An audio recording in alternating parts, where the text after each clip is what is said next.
নেতৃত্বে কর্নেল রুমা ছেড়ে 5টি KW বিমানের সমন্বয়ে গঠিত একটি 5 সুপার অ্যারোয়ে ফর্মেশন প্রদর্শন করছে হরাইজন্টাল ফিগার অফ 8। তার সাথে আছে স্কোয়াড্রন লিডার তারেক।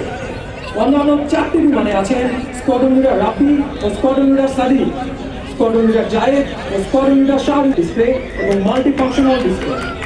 অত্যাধুনিক প্রযুক্তি সম্পন্ন এই বিমানটি বাংলাদেশ বিমান বাহিনীর 15 নম্বর বহরে অন্তর্ভুক্ত। F5 ইকো মিসাইল বহন করতে সক্ষম। এছাড়া KW বিমানটি 24টি রকেট এবং 120 রাউন্ড গুলি বহনে সক্ষম। অতি অল্প ব্যাসার্ধের মধ্যে বিমানটি দিক পরিবর্তন করতে পারে। বিমানটি সর্বোচ্চ শত্রু রাডারকে ফাঁকি দিয়ে শত্রুর ঘাঁটিতে আঘাত আনার জন্য লো লেভেল ফ্লাইং অত্যন্ত গুরুত্বপূর্ণ। বাংলাদেশ বিমান বাহিনীর সকল বিমানীদের কঠোর পরিশ্রমের মাধ্যমে এই লো লেভেল ফ্লাইং